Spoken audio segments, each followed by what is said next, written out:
As dawn broke out on an early summer's day in the Mercois forest near the town of Lagogne in southern France, a young woman was tending to her cattle. Though she was occupied by the herd, the woman spotted something strange out of the corner of her eye. Through the thick foliage, she could make out a large, furry outline. Then, within an instant, she looked up in horror to see whatever it was hurtling straight for her. The creature, which was like a wolf yet not a wolf, launched itself at the woman. But as the saliva-ridden, gaping jaw snapped towards her, she was suddenly saved. Somehow, the bulls in her herd managed to charge the beast, throwing it off course, forcing it to retreat back into the shadows. We now know this to be the first reported attack of a much feared creature that would inflict a perilous plague among this rural region in southern France for 3 harrowing years. This is the spine-chilling story of the Beast of Gévaudan.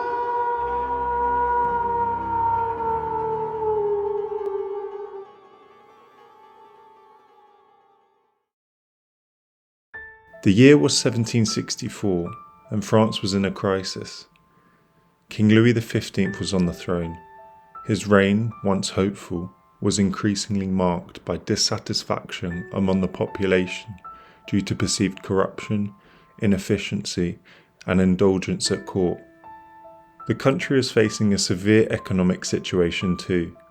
Just a year earlier, they'd lost the 7 Years' War to Great Britain, losing their land claims through much of North America and India in the process. Already struggling, the country would soon face an even more menacing threat. Just months after the beast was first sighted, Jean Boulet, a 14-year-old sheep farmer, was watching her herd when she too was attacked by the beast. On this occasion, with no bulls to protect her, the victim was helpless.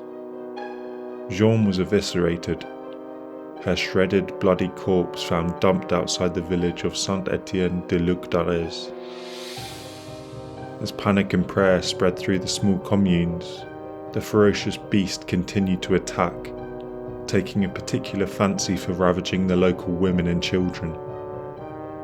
The horrible disfigurement of the victim suggested both an extremely powerful beast and a propensity to play with its meal. By December, the Count of Gévaudan called for prayers and penance. The bishop described the beast as a scourge sent by God to punish men for their sins. Prayers of 40 hours of devotion were observed for 3 consecutive Sundays. Yet, in spite of these divine pleas, the barbaric attacks continued.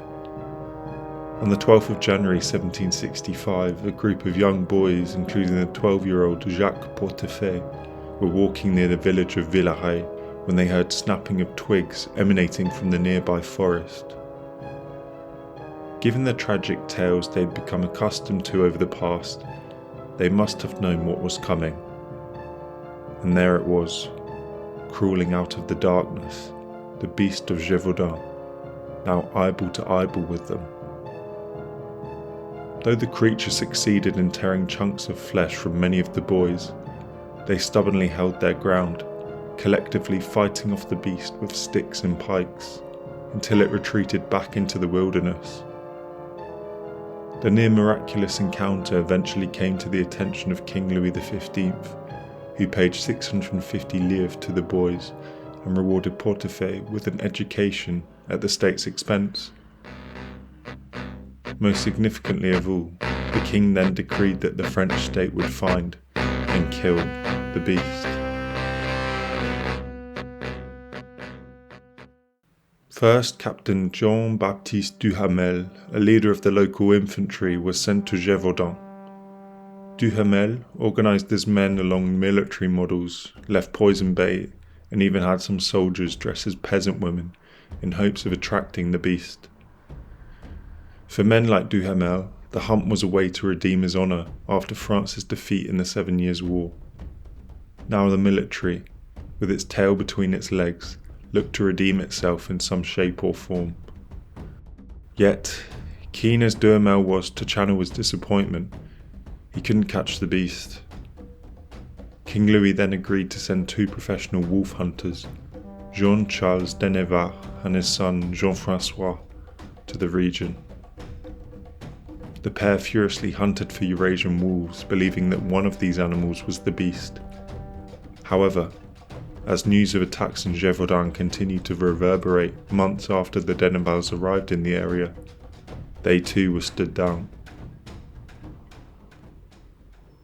In June 1765, the king sent his own gun-bearer, the 71-year-old François Antoine, to put an end to the country's growing misery.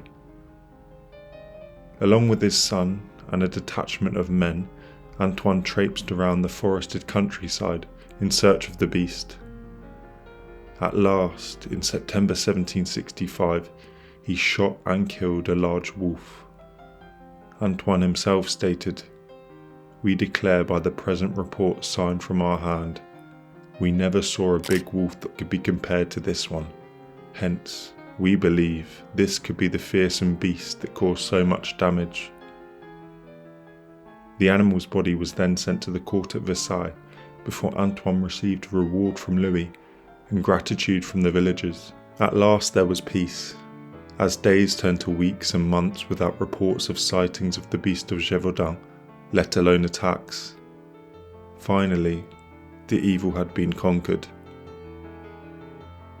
But then, in early December of 1765, the nightmare came to life again. The beast attacks had re-emerged with equal violence and vigour. Within weeks, a dozen deaths were reported in the small town of La Barre-Sainte-Marie. The villagers alerted the king, but Louis no longer wanted to hear about a ferocious beast that his bearer had only recently overcome. From then on, newspapers no longer reported of any attacks that occurred in Gévaudan. The onus now fell on the villagers in the firing line of the attacks.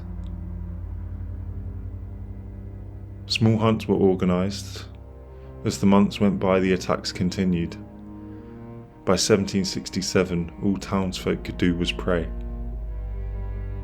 Finally, in June 1767, their calls were answered when local farmer Jean Chastel shot a large wolf-like animal on the slopes of Marmouchet while out on a small hunt with several other local residents. An autopsy of the animal revealed human remains inside. From that point on, the attacks ceased. The carcass was loaded on a wagon and taken to the king in Paris. With a long, arduous journey and an unusually hot summer, the carcass quickly expired and was too decomposed and putrid to identify when it finally reached Versailles. Though France collectively exhaled a sigh of relief after news spread of the beast's death, something still lingered in the air. What was the Beast of Gévaudan? Many at the time presumed the beast was not a singular animal, but in fact a pack of wolves. Attacks by wolves were a very serious problem during the era, not only in France but throughout Europe, with thousands of deaths attributed to wolves in the 18th century alone. The autopsy report of Chastel's slain beast describes the creature as a wolf, but one of unusually large proportions. This animal, which seemed to us to be a wolf, but extraordinary and very different by its figure and its proportions from the wolves that one sees in this country. So, could this creature have been an abnormally large wolf, or perhaps a different creature altogether?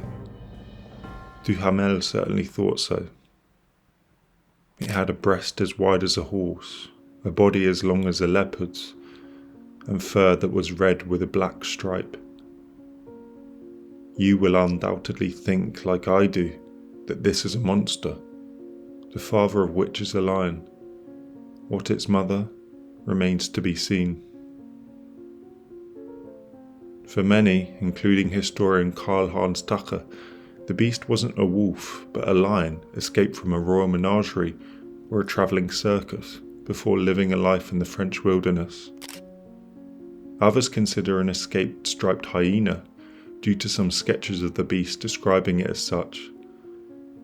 Perhaps one of the soldiers stationed in Africa during the 7 Years' War picked up a sinister souvenir, only to discard it into the countryside when it became too big and dangerous to handle.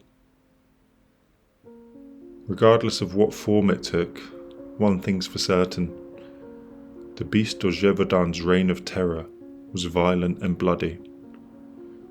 In just 3 years, there were 210 reported attacks, 49 injuries, and 113 deaths. Though doubt still looms over what form this creature took, one thing's for certain: the Beast of Gévaudan ravaged its way into the heart and history of southern France forevermore.